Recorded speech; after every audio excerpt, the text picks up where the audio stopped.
Hello, this is Flights in Asia, and in this video, we'll be heading to Singapore, where Singapore Airlines has been strengthening its network within Southeast Asia. Its strategy actually is very unique, as it's not doing it through adding new flights from cities outside of its hub at Singapore, but instead it is taking the approach of partnering with airlines based in neighboring countries in the region. In terms of airline partners, Singapore Airlines is well connected, being a member of the Star Alliance. Along with its membership in Star Alliance, Singapore Airlines also has joint ventures with the Lufthansa Group and SAS when it comes to Europe. It's one of the two main airline members of Star Alliance in Southeast Asia, along with Thai Airways. Both airlines' partnership covers two major markets, Singapore and Thailand. Though recently Singapore Airlines is taking a step further, as it has been strengthening or forming new partnerships with airlines based in the region.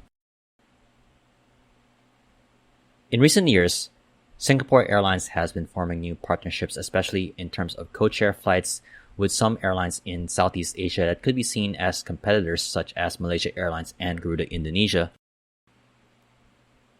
Recently, in the case of Garuda Indonesia, Singapore Airlines has taken their partnership a step further, proposing a joint venture between the flag carriers of Singapore and Indonesia that would allow both airlines to coordinate between each other, especially in the case of flight schedules. This expanded partnership was announced ahead of the summer of this year. In a year, Singapore Airlines has been forming new partnerships beyond its Star Alliance and current existing partnerships. Adding to the partnerships, especially those based in Southeast Asia, includes Vietnam Airlines and recently the addition of Philippine Airlines. As mentioned, the Garuda Indonesia partnership covers routes between Singapore and Indonesia, specifically to points in Surabaya, Denpasar, which is Bali, and Jakarta.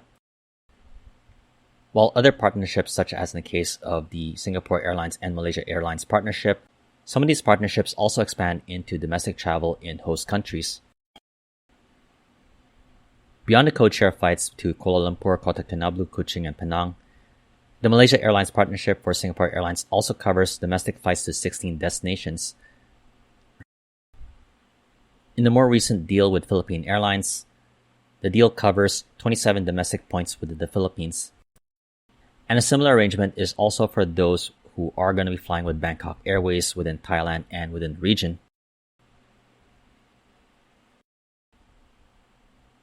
While an airline like Malaysia Airlines could be seen as a competitor to Singapore Airlines, these enhanced partnerships offer new connections for customers of Singapore Airlines and its budget carrier Scoot, serving leisure and budget travelers to and from Singapore to destinations not necessarily served by the main airline. Traveling to Thailand, a leisure traveler could make connections beyond Bangkok and Phuket to cities like Koh Samui and Chiang Mai with Bangkok Airways.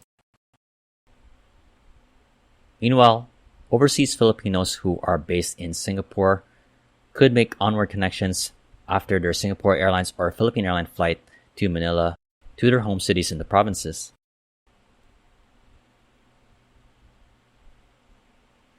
Along with enhancing travel options for Singapore Airlines and Scoot customers within ASEAN, it also opens up connections for those who are traveling through Singapore from other regions, as some of these partnerships do cover flights to other parts of the world such as Europe and Australia. In doing so, Singapore Airlines is strengthening its network within ASEAN in a region where multiple budget airline groups such as the AirAsia Group, Lion Air, and Vietjet offers alternatives to use budget airlines to get around the region.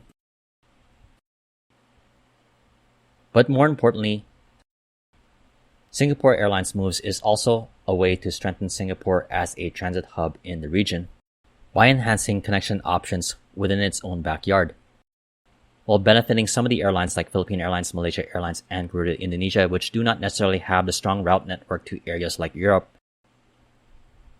So overall, it is a win-win for the bigger full-service airlines in Asia and in the region, with Singapore Airlines leveraging its airline partnerships, including the membership in Star Alliance and the joint ventures.